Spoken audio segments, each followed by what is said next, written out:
We hope you enjoy this show.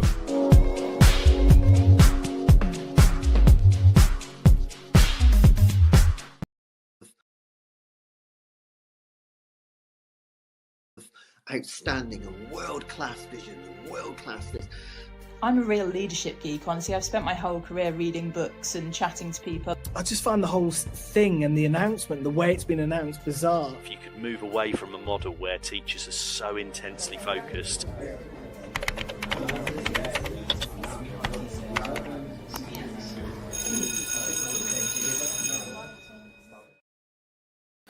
Evening, everybody. Welcome to the Late Show with your co-hosts Mike and John.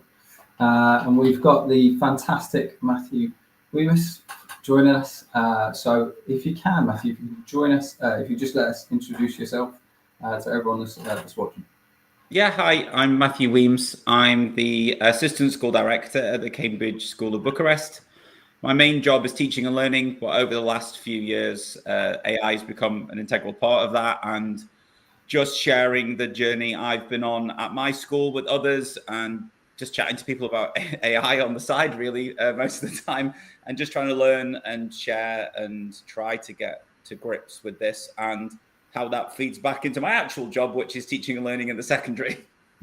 Yeah, it's a pretty, I can't even imagine the full time and trying to do this on top of it. I've done this to myself.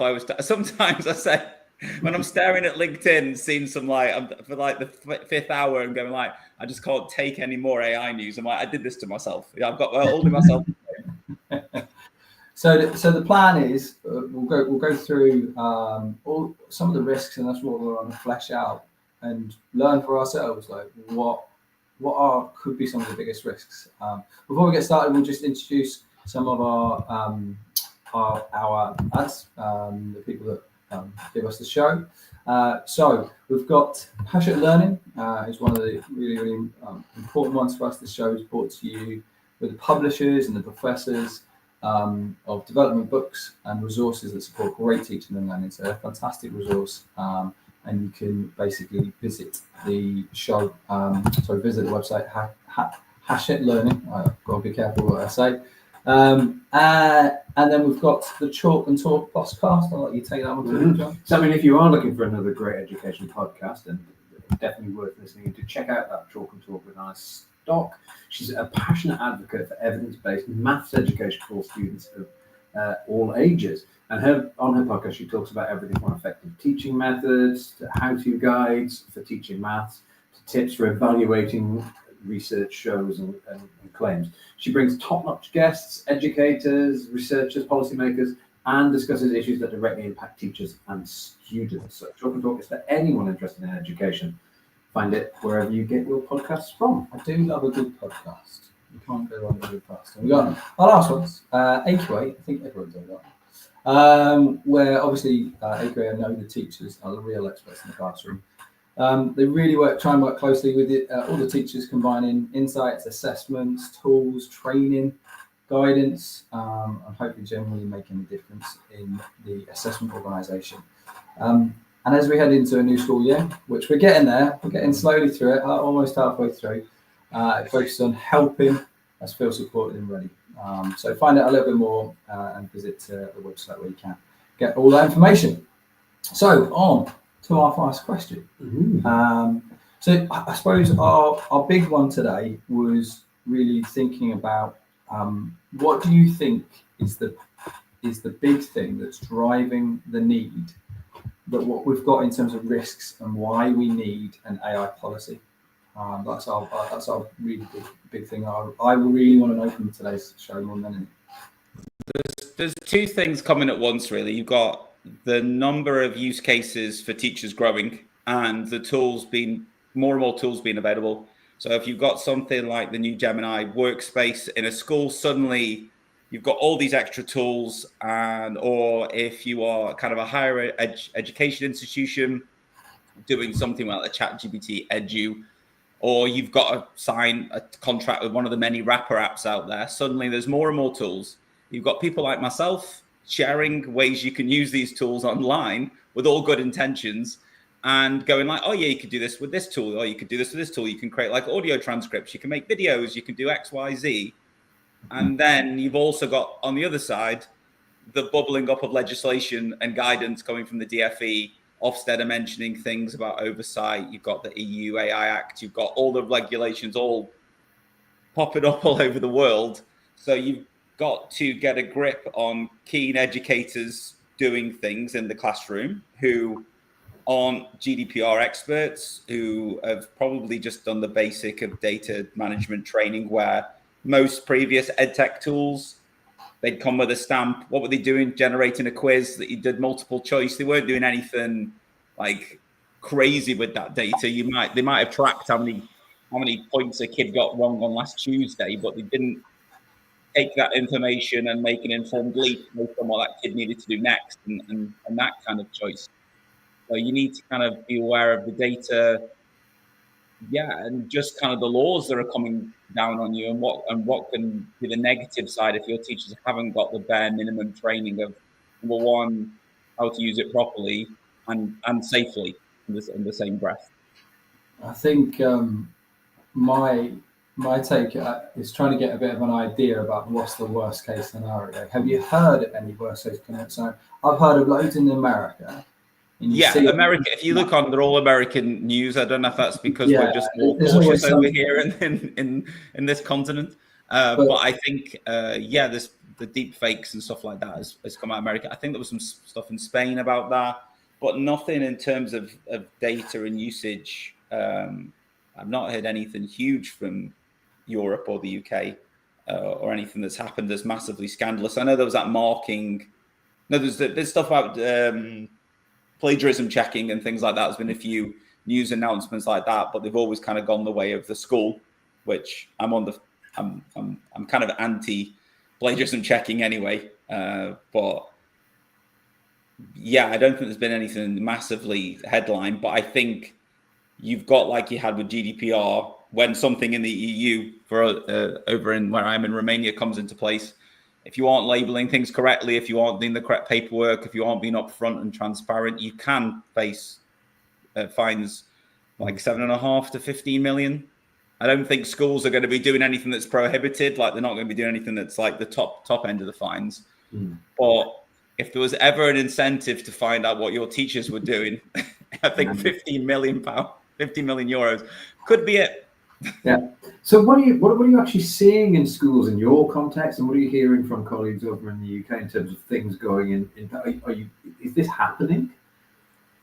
In terms of people putting data in, I think. Well, in terms of people putting policies in place, really. Oh, policies in place. Yeah, I think there's more and more scope for policies, and I think people are slowly starting to write them. I think some of the usual platforms that schools subscribe to, again, I'm not going to name them, but like that have pre-made policy templates and things like that, are starting to have AI policies, which are a good starting point for most people, because most schools don't tend to have somebody who's not every school is guaranteed to have someone who's into AI who's going to know enough to start crafting that policy. So at least gives them a skeleton to start working on. And ideally, I've seen some great use cases of schools putting like little panels together, or at least having a point person who can get upskilled, who can answer people's questions. That's basically my job 3 or 4 times this week, and we're only on what day is it? Tuesday? I want to say Tuesday, but it's Wednesday, isn't it? Is there any harm? And I think I'm trying to work out why schools don't have them, because there are so many schools that don't have them, and it's why are they scared to put in an AI policy, do you think? I think it's because once you open Pandora's box a little bit, and I think you have to go down the rabbit hole, and and I think sometimes it can seem so large that you don't know where to start. And I think until recently, because there's never really been anything that's forced them to do it, like DFE, Ofsted, some external force that's going to check something, that I don't think there's ever been that kind of real big push to go away and do one.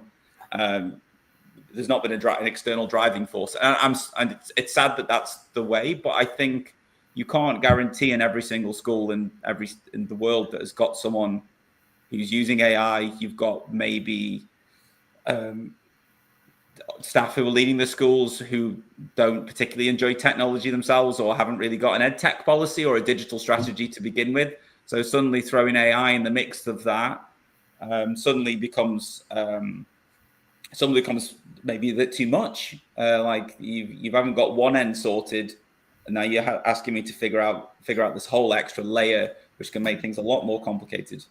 I'm going to throw a bit. This is a curveball question. It's not on our list, but obviously you are in the EU, and the EU AI Act directly impacts schools, particularly about the kind of risk assessment of the use cases of AI. Do you think, broadly speaking, that the Act itself is a good thing because it is going to force schools to develop policies? It's going to force their hands, isn't it? I think it generally is a good thing. I think most of the stuff that's laid out in there is for the public good and for people's. Against most of it's about your fundamental rights as a human, and especially in the education sections.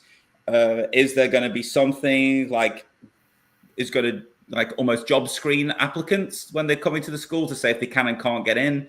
And we know in those machine learning systems, which it will probably use, it won't be using generative AI, most likely not. But it will be looking at, it might pick up gender, it might pick up race, it might pick up all those biases that sneak in there that get baked into the data, and then other things about using it to grade. And again, I've just done an experiment where I've graded of some papers myself, and then I've written a prompt, and I'm pretty good at prompt writing now through an AI, and got the AI to grade them as well, and it was pretty consistent until it wasn't. And then it started to go wildly off the rubric, wildly over here, wildly over there. And I was starting a new chat with the same prompt each time. So even then, and again, I'm not saying I've not developed a grading system. I've just tried to as what a teacher might do, to throw a quick prompt in and say, grade against this rubric. And it was okay until it wasn't. And then that took some time to try. I tried, and ultimately ended up with something that kind of worked, but I would never use it to grade off the bat, because especially for us in Europe, even I found this out when I moved to international schools, the grades they get internally go on their transcripts, and they count for European universities. So what a kid gets in year 10 in the first term in computer science will be on his academic transcript, and that could be the make or break. If they're all A-star candidates applying to top universities, that one grade could be the difference between them getting in and not getting in. And if I use generative AI to generate that grade, it could impact them getting into higher education. Okay. Well, just on the back of that then, so what would you say is probably the single biggest risk that a school is going to face if it doesn't put in place a clear policy? You're not going to know what people are doing, and you're going to face, if you don't have a policy, and the industry term is shadow AI. There's some variations on the term, but not knowing what people are using, you're basically as a school assuming all of the risk and having none of the oversight. That's basically the bottom line. Your teachers are using AI. You've gone, but the fines and the repercussions are going to come to you as the institution, not me, Matthew Wemyss, sitting in a classroom using AI to grade papers. So it really is the schools that are taking huge risks potentially. Yeah, they're taking a massive risk on behalf of their, I think, themselves as an institution at one level, but also if you don't know how people are using it in your school, you're taking a risk on what people would be doing. Like, I see those history videos where they've AI generated people walking through doing selfie stick videos of Rome. Suddenly talk about the Wi-Fi going out and things, and like, could you confuse a child? Is the child going to write the Romans had Wi-Fi? You know what I mean? Unless you generate something through a podcast app, are you telling me you've listened to all 13 minutes of that podcast, that it's all gold that you would give to the kids in front of you? But that's it. And I'm not talking about one way you can script it and control. I'm talking about ones that just generate them. Are you 100% sure that content is solid for those kids to learn from and isn't going to give them any misconceptions? It's at the right level for their age. It's aligned to the specification. Like, the risks are that you're just compounding misconceptions and giving yourself more work to do as a teacher. Because if those answers come up in the exam, and they go, actually, if you go to 2 minutes into this video that you gave me, and this is the definition it gave me, you said that isn't a good mark, and that's telling me that's the mark, and that's the materials you give the kids. Again, that's you take ownership of that.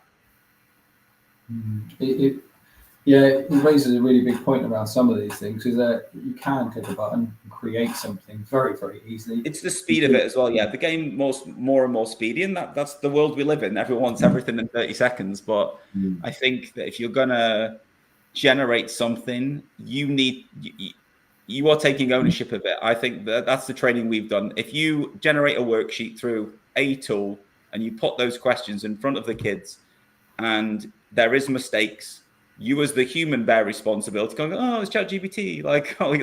No, you decided, you made a decision as a professional. Just like you go onto a platform and maybe download something off another platform, or you'd write your own questions and you'd make a mistake. Sometimes we're all human. You can't blame the AI. You're taking responsibility. So if you've got a chat bot that you've deployed and you've not done your checks, and it goes rogue and says something it shouldn't do, or doesn't flag something for safeguarding, you as the adult, as the teacher, that's your responsibility. And it's ultimately the school's responsibility more if they don't know you're deploying chatbots. I think one of the things that really comes to my mind is that you're not only just talking about AI policy here, but you're also talking about the AI training. You know? Oh, 100%. I wrote a policy. I think it's I want to say 2023, before, because ChatGPT was November 2023. I wrote it before we went back in the August. I wrote it over the summer, and then it wasn't fully in play. It wasn't approved in August when we did the inset training. But I stood up and started with, here's all the stuff about data. Here's the things you can do. Here's the things you can't do. If you have got any questions, come and speak to me. The policy will be in place in a week, because we hadn't met, and I had to go to SLT and go through it. We had to go through the usual policy stuff, then go to staff. But at that point, I would say the average teacher didn't really know that much about ChatGPT and generative AI, or AI in general. Now I think it's more out there, so you could probably start with some do's and do nots, and then build that into a policy as a community effort. Or, as I said before, go find like a template policy which gives you a bare bone outline, so you can have something in place, and then you flesh that out with a team of people. What are your do's and don'ts? Give us a list. About data, like kids' names, but just the standard GDPR stuff, mainly when you're dealing with these tools, and then things like grading, things like saying you can't blame the AI, you take ownership, you use the tool, and some ones we've said you can't use. We blacklisted because we don't think they're safe enough. Like same as we've done for wearables and smart glasses. Like, great innovation, probably the way things are going to go in the future. These tech companies are pushing them. People will have probably cameras on their faces in the future, but right now we don't have the infrastructure or the scope to manage those in school. So we've had to. First step is to ban them, and I'm not a usual person to ban stuff. I usually try to manage it and govern it, but in this case, it's one of those things it's just too much of a wild card at the moment. Yeah, it's a massive risk, I think, in education to have wearables with cameras and whatever else can be used. Yeah, and I get it, and I see the trajectory, just like I see exam boards looking into AI marking and things like that. And again, that's high risk area. They need to do all the due diligence themselves. And I know there's arguments that they're as accurate as a teacher, or maybe more accurate than a human over a long period of time. But I think the risk is there. And if you're going to introduce something into any community, then whoever introduces it absorbs the risk. And if I said, yeah, you can wear cameras in our school strapped to your faces, suddenly, then that's on me. That's on the school. And something goes wrong and a teacher's online, or something's happened with a kid, then that risk's on us. Like, ultimately, wherever what's that thing you promote what you permit, the old behavior saying. I got one more, because I feel like I'm holding it up. You've talked a number of times about grading. Is there a difference in terms of guidance and policy between grading and feedback? Yeah, I would say it's not great at being 100% aligned. Like if I gave it a rubric and said, what percentage is this kid out of these marks? Not great. Like standard, they're not maths machines, most of these things, and most of the stuff that's coming through, the language models, not maths models, and most of them that are coming in through the APIs to the wrapper apps, you're getting a slightly tiered down version or the lighter version because it costs them money every time you ask a question. So you're not getting like the full pro experience where it's analyzing every single word you say. And I use it for feedback with the kids. They've got bots to get feedback. Like the project they've just worked on, they got some WWs, what went wells and EBIs and some things they could work on and improve, but it wasn't locking them down to a particular grade and a particular band and a particular, I wasn't doing the old, what's his name now? The marking guy, but like I wasn't giving the grade first, then the feedback. I was giving them the feedback to improve. And one of the benefits was, because it was an open-ended project, they could just keep going within the confines of the project, which I gave it some boundaries. It wasn't like keep going and to PhD level on the spectrum. But it kept within those boundaries and kept pushing them and giving them things to work on, which is great because you know what kids are like. Oh, finish, sir. It could go, no, you haven't. You could try this, or you could add another variable, or you could do this. And like it kept giving them small things to do to push them. But ultimately, most of them, it took them way beyond the rubric, way beyond, which is fine. They extended into maybe the year 8 or the year 9 course, maybe even some GCSE stuff. But I think feedback is good. Locking it down to a particular section and analyze this. The issue looking at multiple criteria and making a judgment call across multiple criteria and then assigning a percentage point. That is where my prompting experience fell apart, and it took me like a good hour or so to refine it, going like, why did you do this? Why did you make that mistake? And it kept telling me why it made the mistake and rewriting the prompt so it wouldn't make that mistake and then just make another mistake. So I wouldn't say as a typical teacher using it to open up an AI tool and go, here's my rubric, grade this work. I would say here's a rubric in a chatbot and give the students some developmental feedback. That is probably a more useful use case than using it to grade. I've always felt that there are systems out there that, for me, the best ones where you can get feedback. It'll give you feedback. It will have a go at grading, but you can toggle that grading, and so you're still in charge of that grading. Oh yeah, like I don't 100. Even then, it's like even the feedback, even the what went well. It was just I wrote it so every output said like, this is an AI's version. Like your teacher will make all final judgments are your teachers. If you've got a question about these, go ask your teacher. It's clearly labeled for all the kids to go and speak to me. But I think that it's got a home in feedback because it can do more rapid feedback than I ever could. Yeah. And one of the questions, one of the kids were chatting to, and it didn't know what they were working on. So we just went into the code view of the app they were working on and copied because it was block-based programming because the young kids, they're in year 7. So we just copied and pasted the JavaScript version into the bot. So now it can see what you've done. Now ask for feedback on what you can improve. And so that helped. If you can give the bot what they're working on, it can be better with its feedback. Before it was just going generic things to them that didn't mean much to them. It wasn't anchored in what they were working on.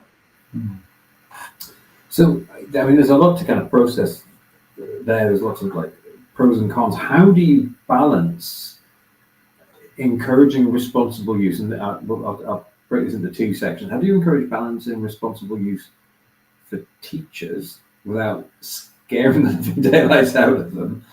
And so driving safe innovation. How do you do that? How do you design that does that? Most teachers level, and this is speaking from my own context, so I can't speak for anyone else, is that they are fine to use it for lesson planning. They're happy to use it for drafting things like report card comments and feedback comments and whole class feedback. It's not writing report card comments themselves, but it's giving them a bank of comments that you would have in a typical school system that you could pick from and then tweak. So it's helping them do some of the admin side, like writing better emails, like tidying up their email a little bit. One thing we've been toying with is for report card writing, and I've written about this before, is just open up something like Microsoft Word, dictate mode, speak to it.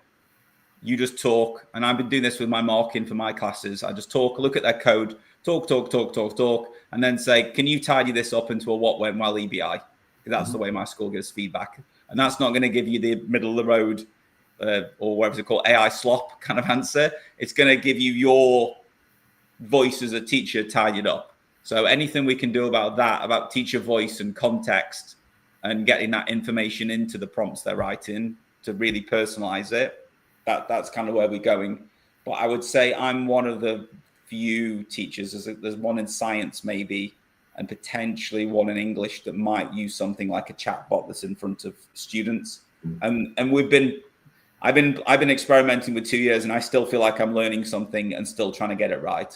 And I think we're working on in the curriculum that we've got now, and we've got computer science. The Key Stage 3 kids are experimenting with them. We've built that into the curriculum because it's more project-based learning, and the bots are there as like a supporting guide to keep them going if they need help or brainstorming partner. But that's kind of the skunk works, like kind of the safe sandbox. And then other departments after our October break are going to start experimenting, but very low stakes things to begin with, like I started with, and then we're going to build up. But I think we've got to a good level where most teachers are comfortable with using it as a lesson planning admin tool to give them ideas and generate resources. And then we've got a few keen people who want to explore things like we've just got Google Workspace. So that opens some things up. So the Notebook LM kind of side, teachers are keen for that. And again, we'll probably play around with that for about 6 months to a year, maybe this academic year, play around with staff. Then maybe the academic year after, think about how we could get students involved.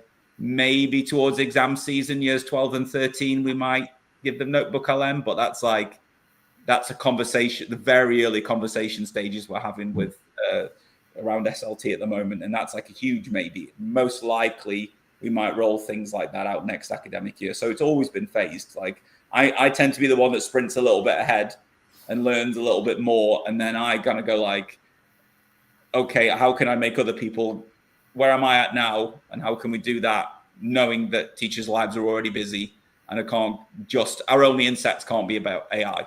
Like I'm in charge of the secondary inset schedule. There's 2 about AI. The rest of me dropping workshops and advertising it separate to that. But the main schedule, it can't be 100% AI, just like it can't be 100% group work or 100% some other initiative. It can't. You've got to mix things up. You can't add this. I can't spin the AI plate and suddenly let all the other plates drop. Based on your most recent, John did a survey recently, and it needs to be a bit more AI training. I think there does. But like again, like I'm not saying this in a big heady way. My school's lucky that they've got me and they've got other people in the primary and they've got someone in the EYFS who are really keen and are watching videos. We had a team of teachers go to some training from the other night. They did it on their own bat and they said there was something about AI and maths and they emailed me say, hey, we're doing this. So I'm very fortunate that we've got a group of people in my school that are keen. But I don't know if that's because it's my keenness or the fact I've given them parameters and boundaries. And I found that with most schools where I've done a little bit of training, when I've moonlighted a little bit and done some training for other people.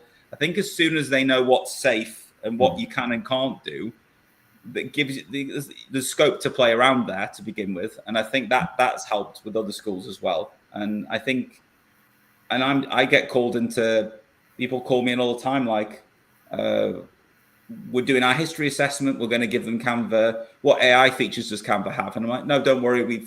It's spelled out. We've been through it, but I get it. People are busy going through. Okay, teachers can do this.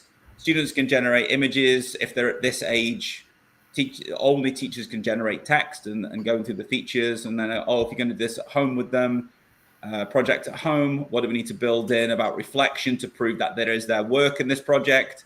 Talk about the academic integrity side. So, and that's the great thing because it is the thing, because I'm mainly teaching and learning. Lots of the AI conversations flow through that lens. So it is nice that I line manage all the heads of department. I meet with them all once a week. We have these conversations, and if they're planning something that comes up, I can then go, well, what about this? What about that? Or they might come to me and go, what about this? What about that? And we can throw ideas around. So it's a really nice model, isn't it? That you're starting developing that base load, that baseline confidence, and you have your pioneers, and you're able to then ripple that out, and you've got that staged approach. And it's a really nice, I think it's a really good way of kind of running that kind of innovation. It's not all sunshine and roses to me as well. I'll be blunt, because like way back when, no one really. I had to fight to get the AI policy in place. Way back, everyone else in SLT thought it was going to blow over. Passing trend. I felt like the guy in the board saying the end is nigh kind of thing, ringing a bell. And everyone was listening to me like, it's going to be an operating system soon, and then it'll be this, and there'll be this. And they're like, no. I'm like, see that thing. And eventually, when all the things I said that were going to happen happened, that's when they started taking me a little bit more seriously. But it took about a good 7 months for them to realize that it wasn't going anywhere. And I think, that was one of the things. I was but I had the advantage that I was on SLT, which I don't think some teachers who had the end is nigh ringing the bell were just in the classroom. I don't think they were at the same position where at least I could speak directly to the head teacher and go, no, actually, this is what's going to happen.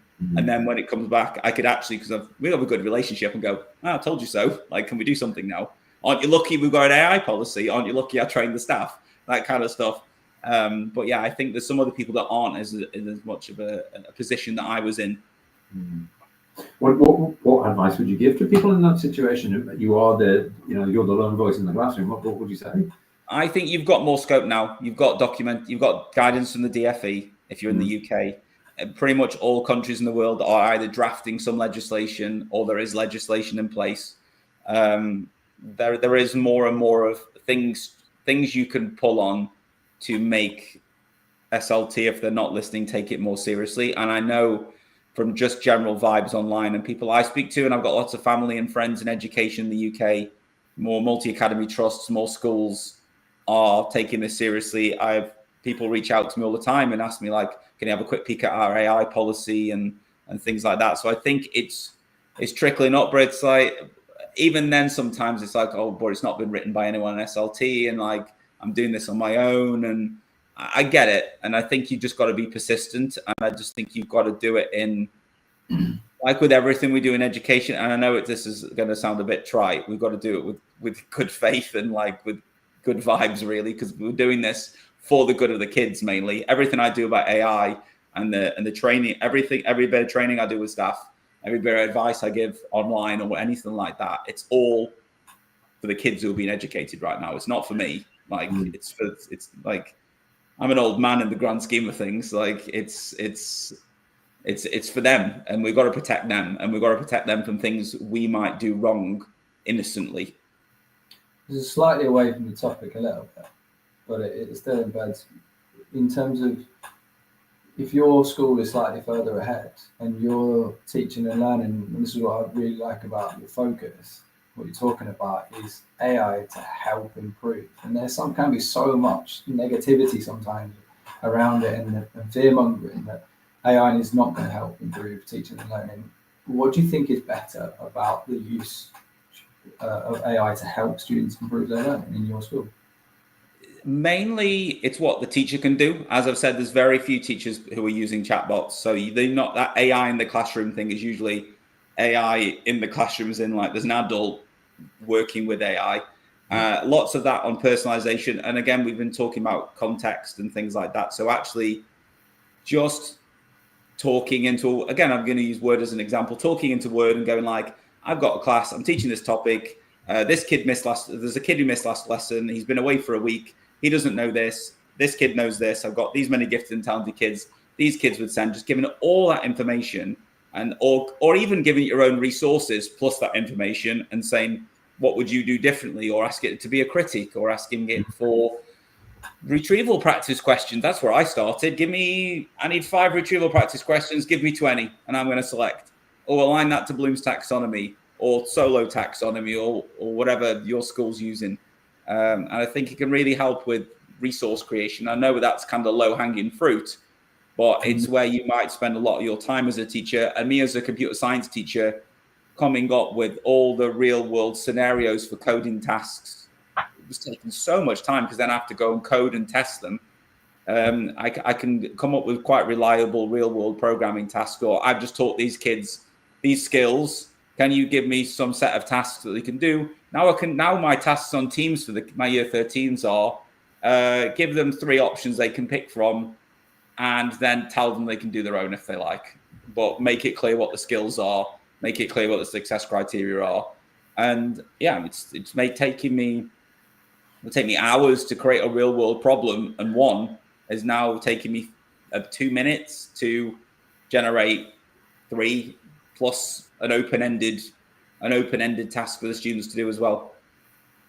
Do you see in the future where there will be more things that will help teaching and learning that are student front facing, or do you think that's still going to be a way up? I think chatbots is the way it's going to go, but I don't want, and I don't think anyone wants, it's just be 100% screens in a school where you're just chatting to a bot. And one of the things that a piece of advice or something I'm doing is now with my bots, it's not we're stepping away from role playing and things like that. It's more, you dip into the bot, you say what you're working on, you then go away and build something on something, go back and say, I've just done this, it's not working, can you help me on that? And you go back. It's all about switching between the bot and the real world. And like, they're going to go on to doing a Canva project where they would have just done a worksheet before and filled out the audience and all the colors and stuff like that. Now they're going to talk to a chatbot, give it that, so it knows that about them or their project, what they're working on. And then they can keep dipping in. Okay, I'm doing this, show it a picture of their Canva and ask it for a print screen and ask it for advice and get a bit of feedback. So I think you've got to build them, and I think there's going to be more scope of dipping in and dipping out of the technology. Like, it can't just be we're on screens, we're going through different pathways. I don't want that. I'd rather something where the student can dip in and dip out, and it's got to inspire a real world action. I think they've got to go off and interact in a way where they can go and build something or do something that means something to them. Yeah, I can completely agree. The times when I've used it, when it's been most successful, is when I've used it as a thinking partner before a project, and it's got them to really think, and that's definitely been most worthwhile. The thing I've been creating it, and it took me, it's a prompt that took me a fair few hours to write, but it's going to ask them like, what are your company colors, standard worksheet stuff, but then it's going to go, okay, and they would have done a self-assessment, so they put that information in there. So it's going to go, okay, if you want to make that for your project, they've just finished one project, this is the advertising package for that product to sell it to people. So they're going to have to do a practice project first, and it's going to generate a practice project for them to work on first to build their skills, so then they can go off and do the real one. And the real one, there's no chat bot. That bot is then going to switch to only feedback on print screens. It's not going to really be doing that much guidance. They're going to get that in like a warm-up. But there's no difference between I seeing that to me directing them towards a tutorial page or something like. All I'm doing is just streamlining the help I would give by sending them to YouTube or a website with set of steps, or me creating a set of steps brochure like I used to do back in the day for everything they could do. All I'm now doing is taking that teacher process and a worksheet essentially and a self-assessment sheet and wrapping that up in an interactive package. Is there any, if we're talking about the future with front-facing chatbots, where's the risk of that? If we create it wrong, it's not helping them effectively. Well, there's the safeguarding risks and the attachments. So it's about getting that tone right and knowing that it's an AI. And we've seen all the stuff about chatbots where they can go wrong, but I don't think my bots aren't pretending to be characters or pretending to be like famous people or. And they've got safeguarding flags, and I think you need to have the back end. If you're going to deploy anything with kids, you've got to have a solid back end of knowing what they're saying. It's not oversight, it's not like a nanny state kind of thing, but we're responsible for them. So if they're saying something inappropriate in there, we need to know. And I think that it's just part of the due diligence there, which is, and my one, and the kids say this, I had a kid off sick. He decided to open up because it's open during the school hours, but he was off sick, and he decided to go in there and start swearing at the chat bot. Within my phone was blowing up with all the emails I was getting from the chatbot saying someone was swearing at him. So it's not all sunshine and roses, but I've chosen a tool that's got systems in place that we could take immediate action, call that kid's parents, say, I know your kid's off sick, but he's currently swearing at the microbit chatbot. Kind of just thinking along these lines now, sort of moving towards the second part of the question I was asking earlier, which is, we've talked a lot about teachers, and now we're moving on to talking about in the classroom. Where do we see AI literacy policies?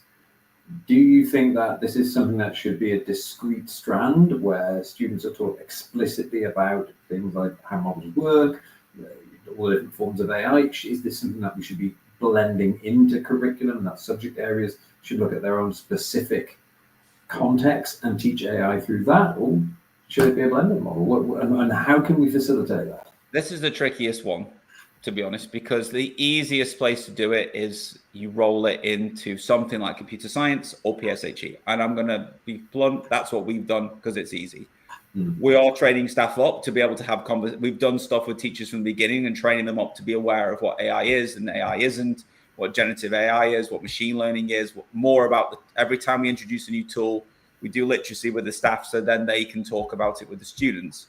But I think getting every single teacher in the world to have enough information about AI to confidently talk about it, confidently bring it into their curriculum, confidently answer questions to whatever level, up to year 13 level, maybe if you're teaching year 13 economics, but you've also got to do AI literacy at the same time.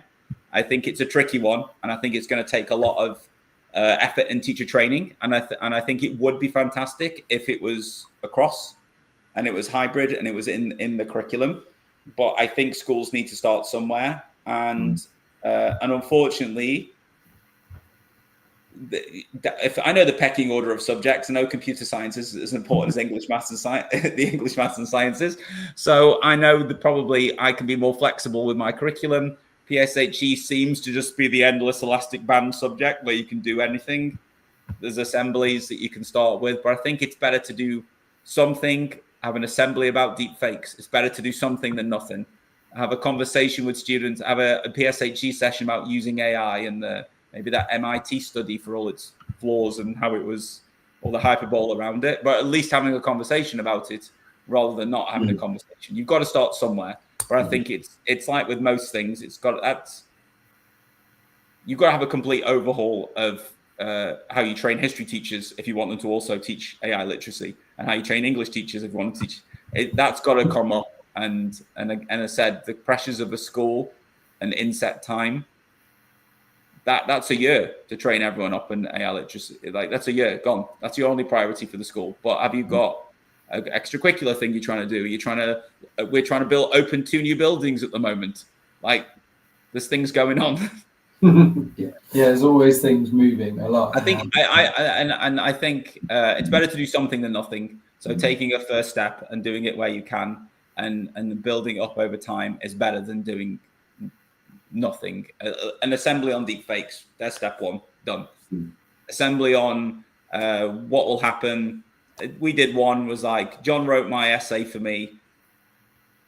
What I didn't learn anything John did. That's the same as ChatGPT. You know what I mean? Like, at least starting off somewhere, we're having a conversation about this with the students. It's got to be, something's better than nothing. We've had a comment come in that says the industry are using AI now, so introducing students early in the academic journey is essential. And you can see that, like, it is going to be their future. They're going to be walking into these places, and if we don't help them, that's it is. But I would say you've got to build the confidence of your staff. And I've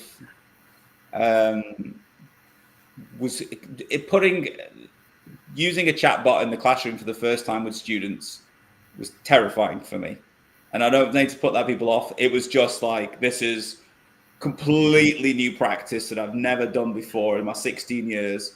Like if I did PBL for the first time, that would be terrifying for me.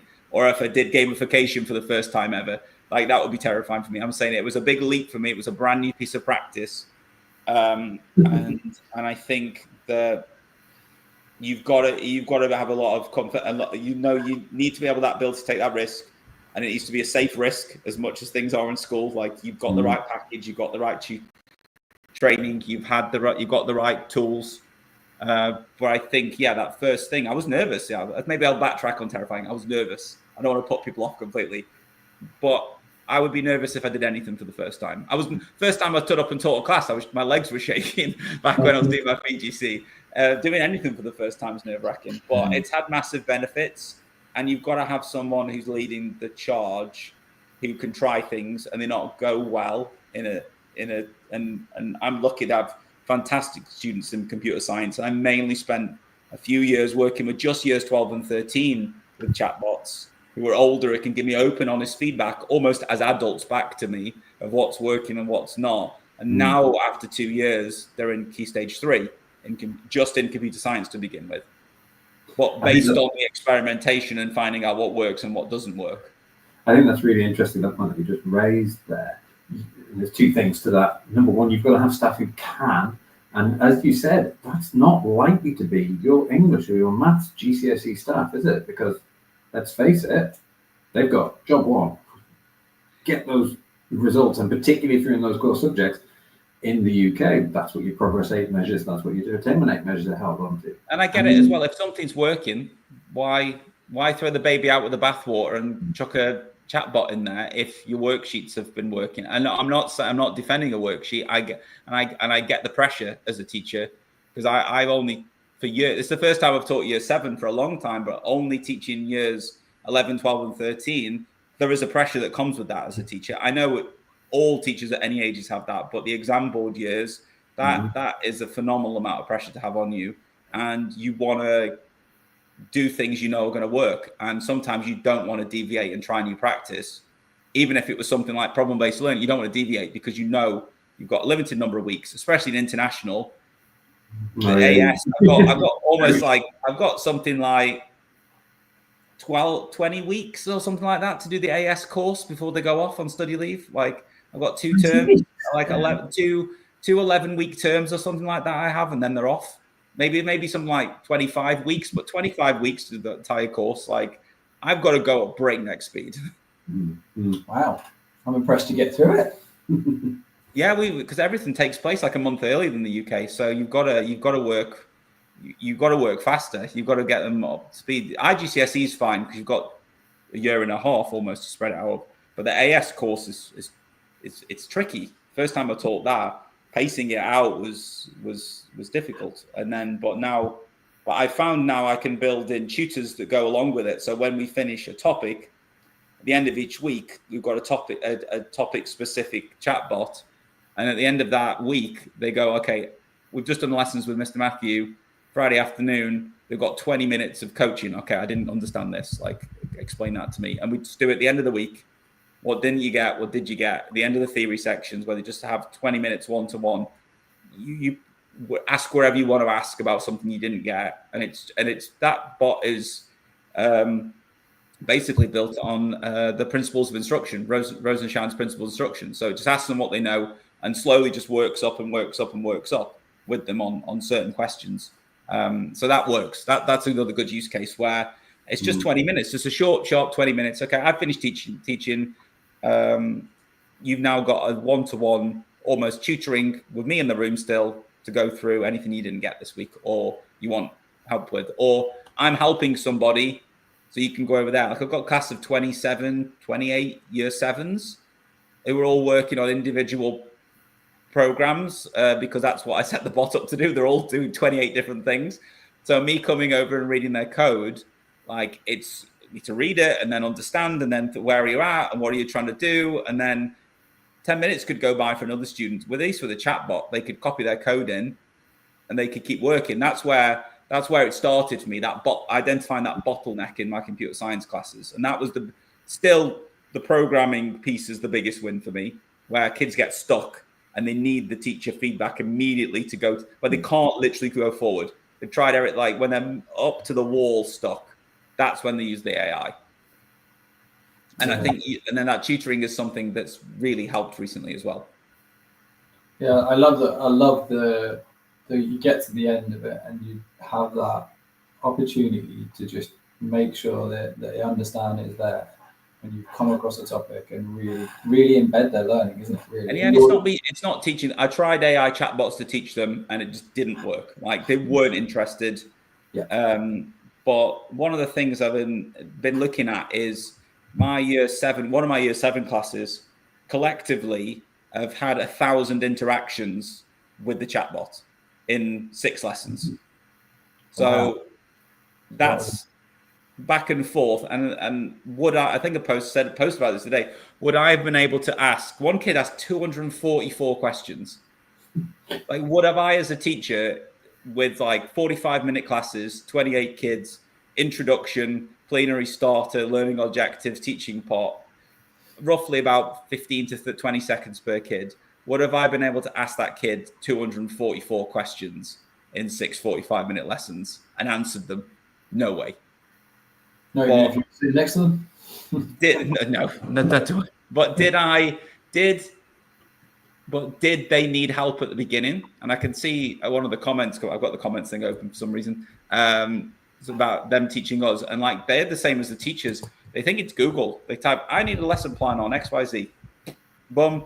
Then they don't ask any questions. And I've said, like, it's asking you a question there. Can you respond and give it the information it needs to help you? Okay. It said this now. Have you read it? No. Read it then. I'm helping this guy over here. Read where it says. Then if you need me to understand where it says, call me over.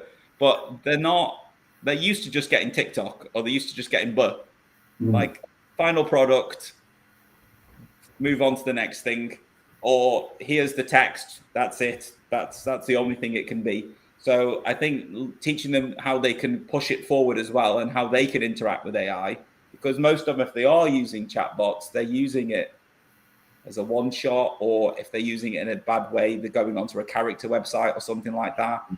But using it in a beneficial way in a teaching context, I think they're going to need a little bit of cajoling first and a little bit of training. I always do one lesson where here's a chatbot, here's how you interact with it. But that's me giving up 45 minutes of curriculum time. So again, there's that tension there. But I know I'm going to get those 1,000 questions asked. So I've got to trade that off with time for benefit. And again, I've got to do a survey with them to see how they felt it, get their feedback. And I've got to track their grades and progress to see if it is actually making improvement. But I never taught these kids before, so I don't know if it's that kind of thing where you're doing these case studies for the first time. You've kind of got to go on, I think it's having an impact, and get as much evidence as you can. And most of that's going to be speaking to the students, which I'm starting this Friday, because the way the school year started, one class is slightly ahead. So they'll give me a survey and some feedback on how they found it, and how different it was from their other subjects, if they preferred the freedom. Some of them have really struggled to work independently, to be honest. Really struggled to work independently, because they're used to not answering 244 questions and being passive and just doing the bare minimum. Where when you've got something in your face pushing you, it's a very different experience. Do you think this is going to, I mean, this is moving away from the policy thing, but I suppose if we steer it back in this direction, does this change the kind of teaching and learning policies schools are going to have to put in place? Are we going to have to move away from or try and steer towards? This was a discussion we were having today, and ironically, I was at a one-day seminar on building effective AI policies at our local university, which has got a centre for responsible AI. And there was a group of us there going through this. But do you think this is going to affect teaching and learning policies? Does it essentially need to affect teaching and learning policies? Because, as you say, students have to work very differently. Yeah, I think you've got to build at that level. I think most teaching and learning policies are going to have something about kids being independent and kids being self-starting and critical thinkers. And I think you're going to have to lean into that more and put the money where the mouth is, I think, on some of these things. And I do think, even if we go back without chatbots in the classroom, I think me as a teacher being able to, I'll give you an example from year 3, using something like a platform. I'm not going to name anything because I don't want to cross the boundaries, but it allows you to create a virtual reality experience with a prompt, put that on the VR headsets on one group table, The other one, AI generate a load of some pictures about Anglo-Saxon villages that the kids can label in a worksheet. That's on another table. I have a DID video and a kind of AI mouth moving video of a Anglo-Saxon villager talking on another table. Over here, we have something else we co-planned with AI and we generated the resources quickly. That is all the teacher, but I've used 2 different types of AI, which is student facing, which isn't the chatbot. And all the other resources were generated, and we made a whole Anglo-Saxon half day in an hour from start to finish with the head of year 3. All the resources, but checking along the way. But even like in the VR experience, it had tags and you could open them with text and pictures. Everything we generated with AI, put it in there. We checked it, added it, but that's something would have taken, probably wouldn't have done it. Would I have been able to create a VR experience myself in an hour, let alone 3 weeks? No.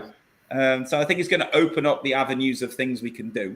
And I push think, the boundaries, can't we? Yeah. The kids I think if you can put something like Google Gemini, which is safe for kids to use in a very controlled context and relative to the curriculum that you're delivering, if you can get kids building apps using its coding tools, which I've been experimenting with, which can be they're pretty good, they're pretty solid. If you can get them creating little apps to solve problems, or even Canva AI, which has like the coding built in there. If you toggle that on for certain year groups, and you can toggle that on and off when you need it, and so they can go in there and make like a little flashcards game and publish it as a website for themselves, or make a little app or something like that. Just be a bit more creative with it. But I'm getting like, I'm going like, for me, I'm 2-3 years down the line on this, but I'm saying originally think about what you're going to be teaching, see how it can help you generate resources, real world scenarios, word problems, the tricky things that would take your time. But you still got to check them. But again, that's where I started, and I think retrieval practice questions is the first quickest win for me. I know I'm not pushing the boat out or tearing down the education system with that, but it's a way in, and then you go the next thing, and you do the next thing, and you do the next thing, and you do the next thing. So when I say now we're going to AI generate a VR experience, that doesn't seem that scary because you've played around with it in a more low stakes setting. You get the foot in the door, don't you? You make sure that everyone, as much as they can, use it. And if we're doing the training, it's in workshops. Get them in the IT labs, get them on it, and then before they leave, after you show them how to prompt and stuff, before they leave, get them to do something. What were you going to work on after this workshop for tomorrow morning? Try to do that with AI now, and and this is where I always see they get the first thing that comes out, and then they go, "I've done it," and like ask it to improve it. It's give you a 60-minute lesson. Our lessons are 45 minutes. Oh yeah, ask it for like. Then once the teachers interact and you've in a comfortable way shown them it's a back and forth conversation, then when they go off on their own, they don't just move on. Oh, this wasn't very good. AI is rubbish, and move on. We got any more questions? But because we're coming towards the end of the show, I've got one last thing. Many more, but my one thing is, what's your one thing? And I know we've probably covered this a little bit. If you're going to give one piece of advice to make sure that you kind of stay safe in the classroom, I suppose, and for schools in particular, that you're staying safe in that classroom, what's your one piece of advice based on AI? The easiest thing is just tell your staff about the PII, the protected information, personal information, not going into the systems at all, and give them a list of tools that are approved. And if you're a Microsoft school, you've got Copilot. It's not setting the world on fire, but it's it's okay for planning some lessons if you're going in low stakes, or you've got Gemini. So at least go like, these are a couple of tools which are safe for you to use, and these are the things you 100% cannot do. And here's how you use these tools. And I think mainly once you know what you can't do, you feel a little bit safer about doing other things. And if you've got any questions, this is who you ask. If something goes wrong, this is who you go to. Just giving those parameters, I think, is a good starting point. Same rules of safeguarding, really, isn't it? And it's you've got to just protect yourself as a member of staff. And if you're a school leader now, and if you can honestly put your hand on your heart and not tell me you're 90% and above confident what tools your teachers are using in your school, then you are massively open to any form of exposure, lawsuit. Who knows if they're using free AI plagiarism checkers online to check kids' work, which are training on kids' data, which breaches GDPR, DFE guidelines, whatever. I won't ask you for your opinion on how many schools you think could hand on heart answer that question, honestly. Well, I'm doing some training for a room full of head teachers in 2 weeks, and I'm going to ask that question. I think you'll be able to judge from the expressions in that room. Well, I'm going to be nice. I'm going to get to cover their eyes and put their hands up. And then I'm not going to type. There's an added thing that's going to come after that, but I don't want to spoil it for anyone who might come. Before we finish up, we've just got to make a mention to our sponsors. Hachette Learning, support in partnership with the learning and publishers of Hachette Learning with professional development books. Fantastic. I even went on before, tried to find an AI book if I could. I couldn't, but there's lots of psychology ones for me. And you can really level up your development today. HachetteLearning.com to explore a full range of titles. And then we've got AQA. Is our last one, John? Yeah, so I mean, AQA know that teachers are the real experts in the classroom. They've been in this game for a very long time. And that's, they work closely with teachers like us, and they combine your insight with their assessment expertise to create resources, tools, training, guidance that it genuinely makes a difference. They're the UK's most chosen assessment organisation, and I know that they're also very big in the international scene too. So the chances are that you already know their work. So as we're heading into this new school year, they're focused on helping us. So if you want to find out more how they're working with teachers, just head to their website and look through the fantastic things that they have on offer for you in your subject area. So can I just say a massive thank you, Matthew, for joining us on today. The best place to find you on LinkedIn? LinkedIn. I try other places. Like there's some of me floating around on TikTok, but that dropped like last year. I didn't have time. LinkedIn is easy for me. I think you two are on the show next month as well, aren't you? You've left me out. Thanks, guys. Let me find you back on. I'll find it. We'll jump on another time. Right, amazing. Thank you so much, Matthew. No, thank you for having me on, guys. It's been a pleasure. Awesome. Thanks so much, guys, and take care.